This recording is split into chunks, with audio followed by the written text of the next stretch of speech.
The ship moved without sails, the hull locked in a plain of ice that creaked like timber under weight. A board went up on the quarterdeck, words painted with a brush that shook in the cold. HMS Resolute abandoned by order. Officers checked cabins one last time, stores were lashed down, hatches were secured. In the empty stillness that follows a hard decision, men stepped onto the floe and began the march to Beechy Island. The date was April 1854, high Arctic light and a black line of hull fading behind them. Resolute had gone north to search for Franklin's men and a route. That double-layered hunt, expedition after expedition pushing into a map that would not stay still, defined the early 1850s.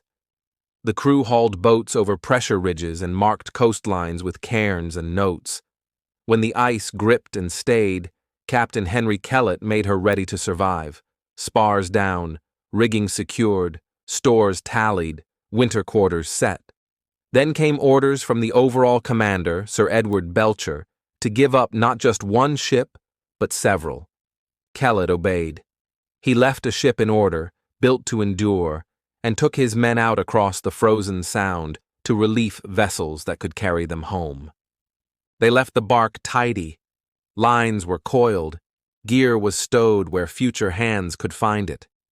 They hauled toward depots and ships that waited with their own problems, pulling sledges and boats, then climbing aboard and sailing south with an argument that would follow them.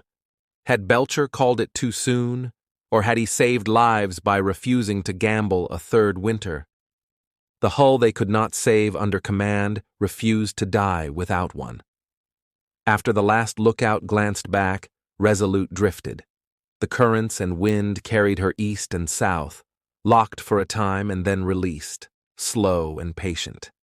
Inside, the order they left mattered.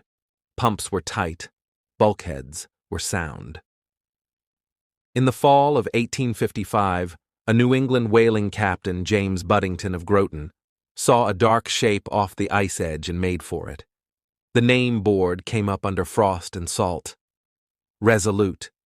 Buddington put a party aboard, split his whaler's crew, and decided to risk a winter passage on a ship that had spent a year in ice. Blocks were freed. New canvas was bent on.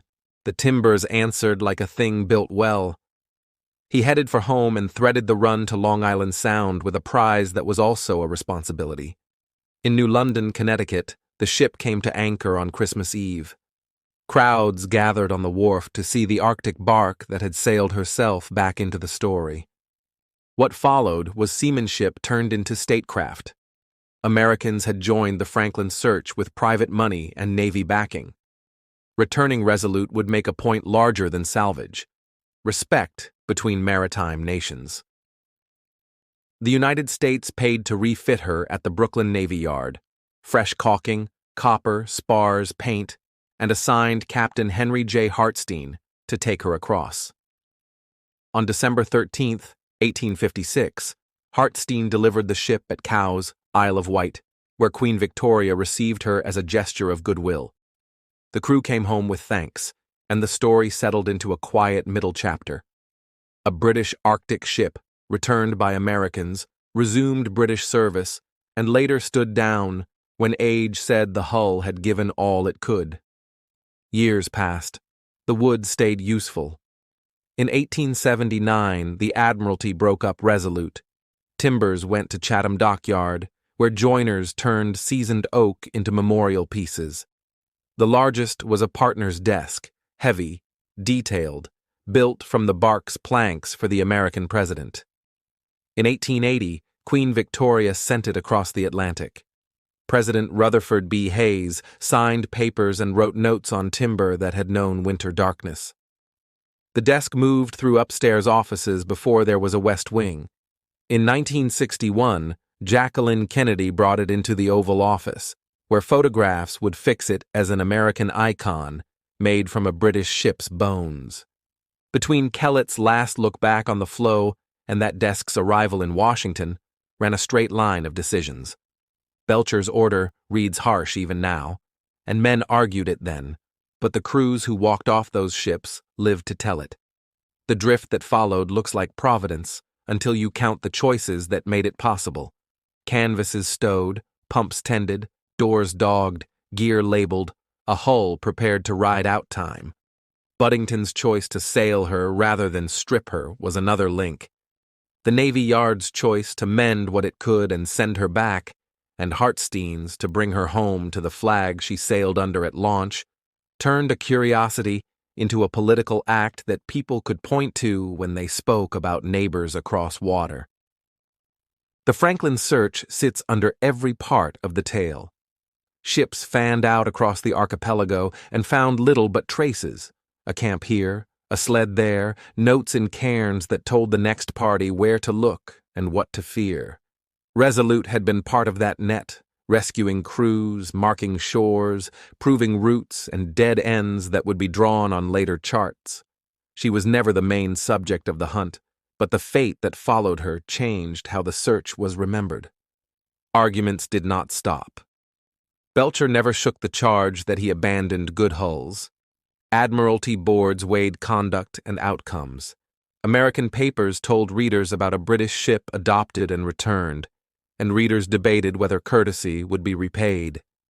The strangeness of the case, an abandoned vessel sailed across a frontier by another nation and handed back, made the story stick in minds far from the sea.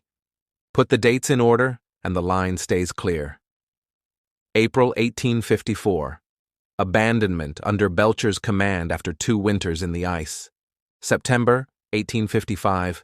The American whaler George Henry, out of New London, finds Resolute drifting near Baffin Island. Buddington records the date as the 10th and brings her to harbor on Christmas Eve. December 1856. Hartstein returns her and Queen Victoria accepts the ship. 1879.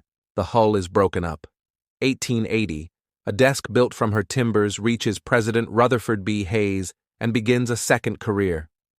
In 1961, the desk takes its place in the Oval Office, where presidents who never saw sea ice sign laws and letters on wood that once moved with it. For the men who had left her, the news that Resolute had not gone under must have landed with mixed feeling. Relief that she survived, regret that another crew had the luck and skill to bring her in, a stubborn pride that their order at departure had made later work possible. For the New London sailors who lit stoves aboard a ship that had been cold a year, it was proof that wood remembers how to be a ship when given a chance. For the dockyard hands and joiners, it was craft paid forward. What lasts is not just the desk in photographs, but the habit beneath it. Do the work in front of you well enough that someone else can build on it. Kellett's crew left a living hull. Buddington's crew turned a derelict into a passage home. Yard crews made her strong again. A Navy captain steered her to a queen. Dockyard joiners turned the remains into furniture that could carry meaning across rooms and years. 2 other pieces from the same timbers were given elsewhere, including one for the widow of Henry Grinnell, the New York merchant who funded American searches for Franklin. In the end, the story reads like a ledger with few entries and long, steady lines. A ship abandoned in ice reappeared intact, more than 1,000 miles away, and crossed an ocean without a flag war to lead her. A goodwill gesture moved in both directions and settled into tradition. And a working surface in the White House kept a quiet Arctic echo in the center of American politics. A reminder that even in failure, a search that didn't find its men, there can be salvage, and even in salvage, there can be grace. Thank you for listening to The Sunken Ledger. Subscribe for more true stories from the depths.